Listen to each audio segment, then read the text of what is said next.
Wealthy people never have time. They choose to make it or not. The ability that my wife knows that at 4:59, my laptop's shutting and I'm walking out that door, no matter what I'm doing, I'm going to be present with her for the next 90 minutes. And I didn't have the time to do this. I usually have a call that starts at 5:30 every night. The business I'm currently in, my primary business, Aviator Paramotor, that business was 60, 80, 100 hours a week for 8 years. And then I started systemizing. Then I started hiring. Then I started finding the right people to fulfill the needs that were the things I didn't enjoy doing, things that I would cringe thinking about, that I would come home and put off because I didn't want to do them. And then the pieces that weren't really driving the most value for dollar. If I could pay someone less than what I made to do this work, why not? But I think that there is another element here, is that there are a lot of schools of thought. I've been very blessed throughout my life to find mentors, to find people who I just thought were really brilliant, and I wanted to latch onto them and bring them value in some way so that I could just download their brain. The first one was Christopher Hay. He was in Nampa, Idaho, and this guy was an options trader. He's still doing it. And Chris let me follow him around the country at 13, 14 years old, and would just instill wisdom in the most infuriating ways possible. Especially for someone like me who wanted to have all the information right away. In a 3-week trip, we'd go and visit drive-in theaters and storage lots and impound yards. Everywhere we parked, he'd park in a towaway zone trying to get towed so he could show me an impound lot.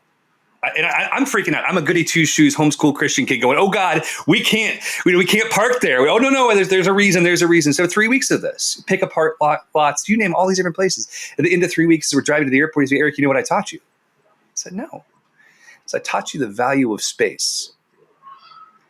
The same 10-foot by 10-foot section you could park a car in can take can be turned into a movie theater. And that movie theater can make $10 every 2 hours. Or you could turn it into a pick-apart lot where you might make $500 over 2 years. Or you could turn it into an impound lot where you're going to pay $300 an hour to get your car out because you need your car back. There's always different value in the amount of space. And this could be physical space or virtual space, etc. He had many other lessons, but one of the most important lessons he taught me was about time. He told a story, which is too long to get into, that the punchline is, what's time to a pig? And my wife and I still use this all the time because some people don't value their time the way they should, right? But to me, what the biggest takeaway was that wealthy people never have time. They choose to make it or not. I'm choosing to make the time to be with you guys right now because I deeply value who each of you are, and I want to be able to give of myself any way that I can. I chose to give my time to their front red this morning. I choose to be present with my kids this afternoon and make sure that they have time, that I'm focused on them. My phone's not on my hand. There's no other tasks. Every night at 5 p.m., I walk out of my office. I step onto my deck with my wife. It doesn't matter if I've been working or playing video games, whatever I'm doing, but on my deck with my wife, we light a fire, we have a conversation. There's no technology. It's our time to be present, and we made that time. And this is new. This is as of since, I guess, November, we started doing this. Guys, this practice is beautiful. Like the ability that my wife knows that at 4:59, my laptop's shutting and I'm walking out that door, no matter what I'm doing, I'm going to be present with her for the next 90 minutes. And I didn't have the time to do this. I usually have a call that starts at 5:30 every night. It's a call with my friends playing video games. All right. This is not a serious call, but this was like part of my life for the last year and a half, 2 years. And I pushed that off. I made the time. I made the space.